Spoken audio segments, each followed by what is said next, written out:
the EPCHS. Heard everywhere podcasts can be found, and always at the EPCHS.com.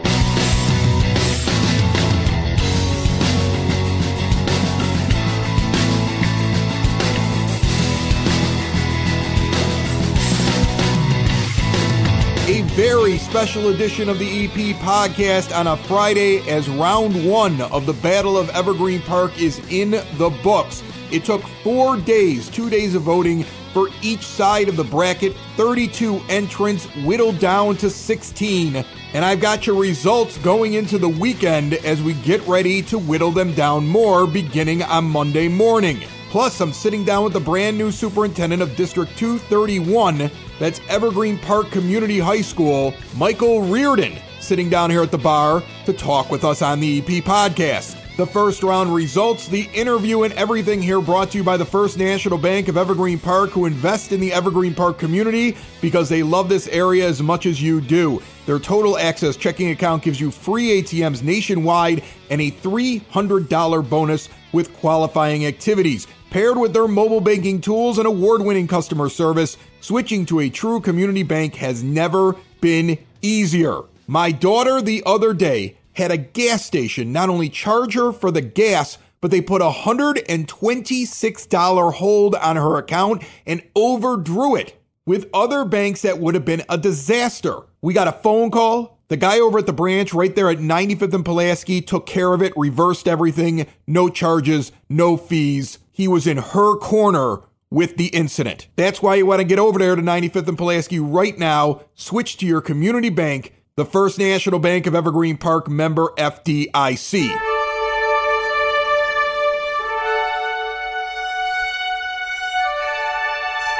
All right, let's get to the results. We'll do one side of the bracket, sit down and talk with our guests, and then give you the other side of the bracket as round one is in the books in the Battle of Evergreen Park. Were there any upsets? Let's find out. First, we'll look at all those restaurants up in the top left-hand corner of the main bracket. The top seed, Porter Cullen's, taking on Toast It Is, a breakfast, lunch, and dinner spot over by the plaza. It was a rout.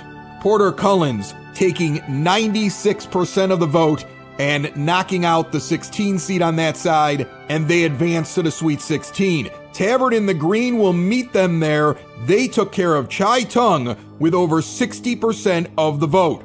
Moving down, another blowout as Spoke and Vine with 95% of the vote over the Saucy Crab located on Western Avenue. Spoke and Vine advances, and they will take on the winner of a hotly contested matchup separated by only 3 percentage points, TT's and Unidad. And Unidad, new to the bracket this year, defeats TT's, which had won a couple of rounds last year. This year, they are eliminated right away, and Unidad will be taking on Spoke and Vine in the next round. Into the section we called Comfort Food. The very famous, very well-known Pappy's, 92% of the vote over Ichido Ramen, a newer location over on Western Avenue. Pappy's will advance, and they run into one of the closest matchup winners of the first round by just under 2 percentage points. La Cocina Jalisciense over on the northwest corner of 95th and Kedzie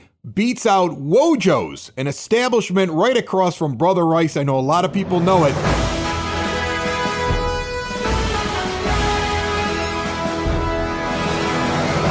They will not advance to round two.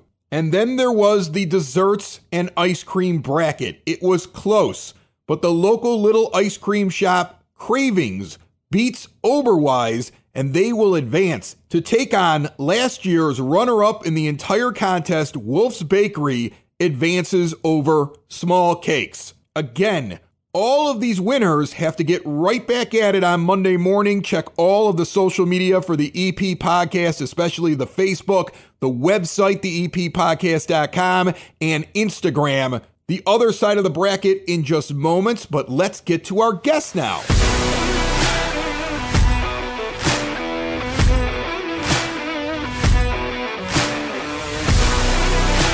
Sitting down here at the 9-foot homemade oak bar, I have a special guest who I've just been sitting here for the last couple of minutes explaining what the EP podcast is to, because he's come over from Oak Lawn to now be the superintendent of District 231. That's Evergreen Park Community High School.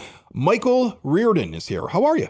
I'm doing well. Thanks for the intro, Chris. Thank you for coming on.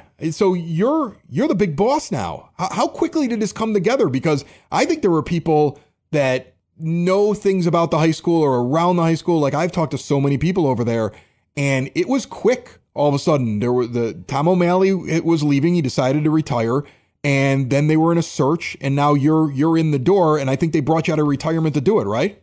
Yeah, you got that right. Came off the bench to help out Evergreen Park High School, and very happy to do it.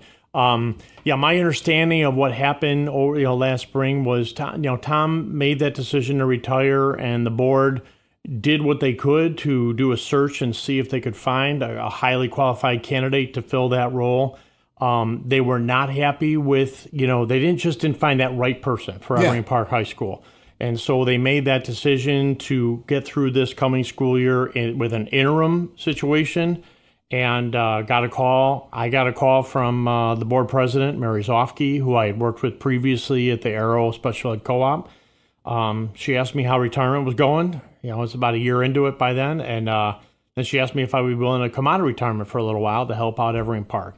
It was a very easy decision to say yes. I know a lot about Evergreen Park, working literally next door at Oak Lawn High School for all those years. I knew I was coming to a great school, a highly functioning school, a highly functional school board. And so, I made an offer. I said yes. And as of July 1st, I've been working at Evergreen Park. Is it weird, though, to come from Oak Lawn to EP? Because you guys are rivals. Like, I know that from the years of doing the coaches show for football. I know that from having Jim Sexton down here when you're talking basketball. These are rivals. This is like somebody who was part of the Minnesota Twins organization, and now all of a sudden they're part of the White Sox. Like that, the Green Bay to the Bears, maybe not so much. Close, though. Is it weird to you? It has been weird, but, the longer I'm there and the more I get acclimated, the more I'm feeling at home. Absolutely, those first few weeks, it was very strange. I kind of use the analogy like I was putting someone else's shoes on. They were the right size, but they didn't quite fit, or fit a little differently. And you're 100% right, Chris. There's I would call it a healthy rivalry, though, a healthy level of competition between Evergreen Park and Oak Lawn. We got a lot in common. The communities have a lot in common as well. And I would say that that healthy competition helped improve both schools, because we are always, and we do this in education, we're always stealing great ideas from each other and trying to keep up and do the best we can for our kids. And it was definitely strange. And I don't mean just on the football field or the basketball court. I mean, we were competing in every way schools compete, with our facilities, with our academic programs, with the services we provide our kids. And like I said, we were able, as school leaders, to share and cooperate with each other to continue to elevate our schools. So coming from Oak Lawn to Evergreen Park, it's been a little strange, like you said, but it's been incredibly positive. I've been so welcomed by the board, by the staff, by the teachers. I've already just every day meeting more kids, and I've met parents. And it's been a very, very warm reception. Very happy there, and going to do the best I can for the time that I'm there. Yeah, you mentioned like the competition or even the arms race between like schools that are nearby each other. Like, I laugh because I can drive down 99th Street in between where you're at and where Brother Ice is, and I see them putting in a brand new baseball facility, and I keep laughing to myself, that has to be because Evergreen Park got a brand new one just about 2 years ago. Like, they see it and they're like, well, we got to upgrade. And so I would imagine your principal, Matt Dugan, is like sitting there, and he's going to have projects. He's going to have things he's going to want to do. Is your role in the interim, knowing that it's not going to be for a long amount of time, is your role just essentially support, listening to what he wants to do, talking with the board and trying to figure out how do I get things done for him in the time that I'm here? I think that's a big part of it. I would say as an interim, knowing that it's a temporary, not a long-term, situation, I think my primary goal is to provide stability for the school in every which way. And that starts with the Board of Education. The superintendent's role at any school is to provide the support and guidance and provide the resources to those board members so that they are making sound decisions that lead to good governance. But aside from the board, I've also got to work with that leadership team in the school, Matt being the principal, of course, and I need to support them. I need to be a resource to them. I need to find the resources they need to be able to do the job that they want to do. And that then trickles down to the staff and ultimately to the students. And so, while my time is somewhat limited, I feel I bring a wealth of knowledge and experience, and some of the things we did at Oak Lawn may translate and be assisting things at Evergreen Park. And at the same time, I'm going to be very supportive in every way I can for what Matt wants to accomplish. And same thing, whether that's academics, athletics, extracurricular, and so forth. And I will say, you mentioned the facility. No doubt, everyone's trying to keep up with the Joneses in terms of offering the best facility resources to our kids, because that is a factor in terms of families deciding where they're going to send their kids. And we had the same experience at Oak Lawn. We're in a competitive region here in terms of trying to attract kids with skills and talent to our schools, and facilities are a big part of that. Evergreen Park High School is one of the best around. I will tell you that. And I've been to almost every public school in our area. It's hard to find a school, public or private, that has more up-to-date, better equipped and structured facilities than Evergreen Park High School. And that really goes, that credits that Board of Education and specifically Tom O'Malley. Tom led the district with distinction, I would say, over the past 7 years. And the progress that school has made, both on the inside and the outside, both in the physical sense and what we do for kids, is fantastic. And I credit Tom for that. What was it like when you realized, and maybe you knew it before you got in there, when you realized it wasn't just one building? Because they have that athletic center that's over on 91st Street, and you go, wow, we have this too? Like, was that one of those things where you sat there and said, this high school is not just in one place, it's like spread throughout the community? Yeah. That was a little bit of news that came out after I committed to realize that, well, by the way, you're also the CEO of this athletic complex that's a mile down the road. So that was a little bit but at the same time, what I also realized, which is really true for the district as a whole, when I say highly functioning and a smooth operating machine, that applies to that complex as well. I did, Tom O'Malley and I did some transition work to kind of prepare me to step in, and he gave me a tour of that facility. What a fantastic resource, for the community, for the school, but the greater community as well. And so, things are in great shape over there, and it's not something that's overly demanding of my time and attention. But you're right. It was a little bit of a surprise to understand that also falls under the superintendent's role. One of the things that I find interesting about Evergreen Park High School, and on all the schools in the area, the District 124 schools as well, is that the teachers generally seem to be local. And not only local, but like they live up the block. Like Jim Ramazinski, your head football coach, lives right up the block from where I'm at right now, and I'm right near where the high school is. You have so many different people that are right here in this community. I bump into your teachers and your administrators constantly here. Was it like that over at Oak Lawn? Is that a unique thing for Evergreen Park?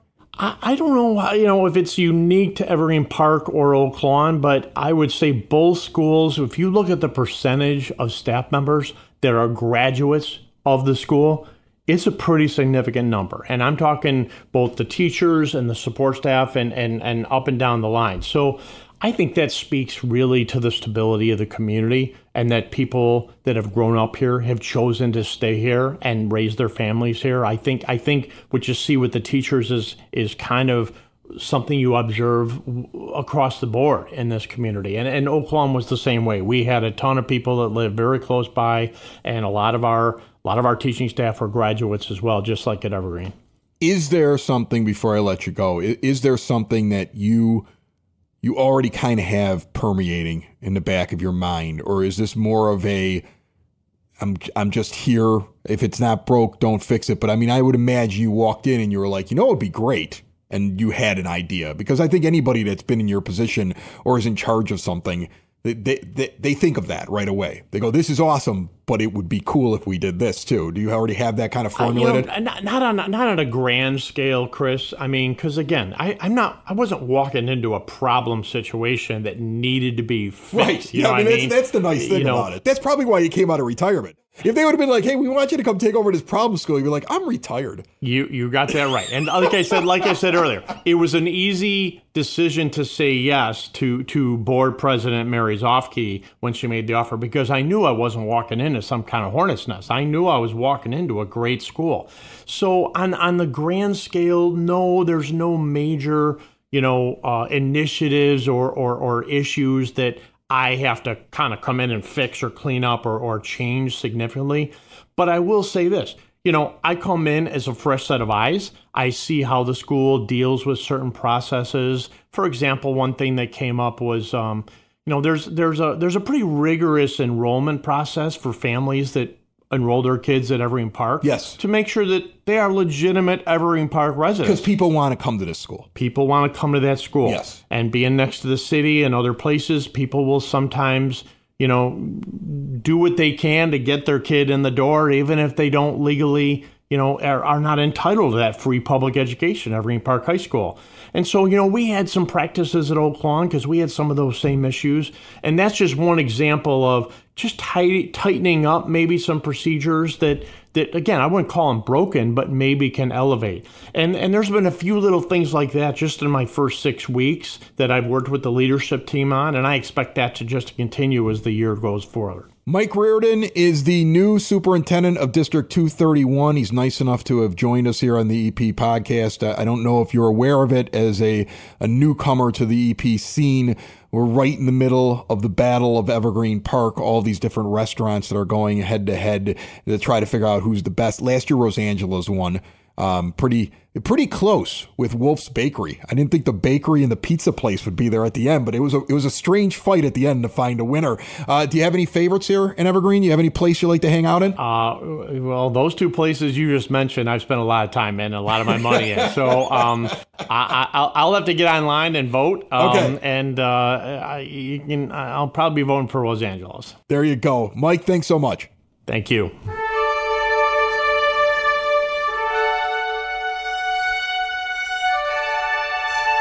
That music means we got to get to the other side of the bracket to wrap up the first round winners in the Battle of Evergreen Park. It is bigger and better than ever, and the voting was furious in round one across social media, Facebook, Instagram especially, and of course you can always get the updated bracket, get your next vote in. Every round is updated right at the top of the EPPodcast.com. You will see the new matchups, all of the Sweet 16 at once, Monday and Tuesday of next week.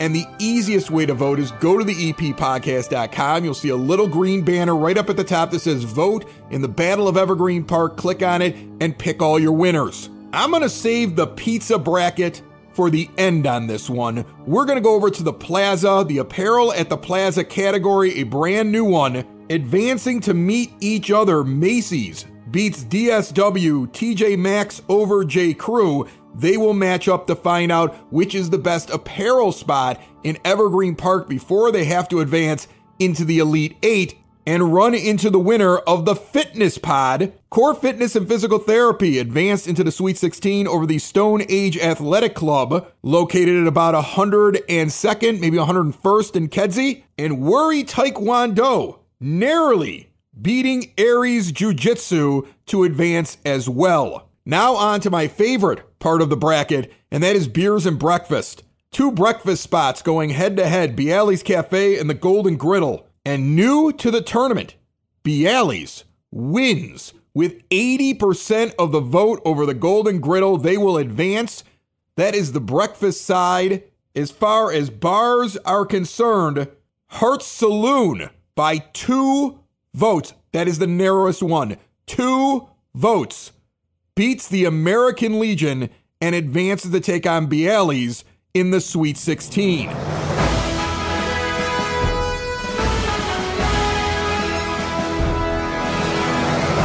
And now, here's a little section that I think everybody's waiting for, and that is the pizza bracket. The number 1 seed in the entire tournament The winner from last year, Rosangela, is taking on Slice Factory, located over on Pulaski. No offense to Slice Factory. You ran into a buzzsaw here. 98.5% of the vote going to Rosangela's, the biggest blowout of the tournament.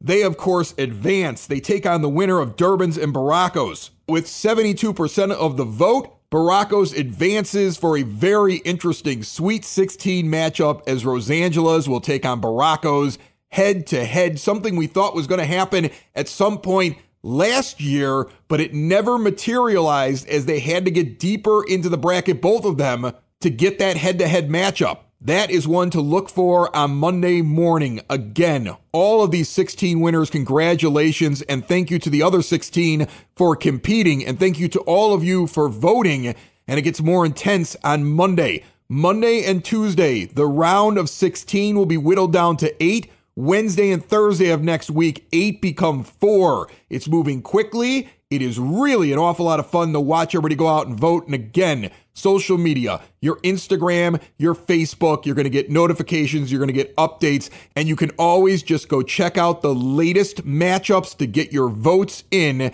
at the EPPodcast.com. We will see you at our regular release on Tuesday in the middle of the Sweet 16. Have a great weekend, everybody. It's the EP Podcast. All things Evergreen Park. It's the EP Podcast. Evergreen Park.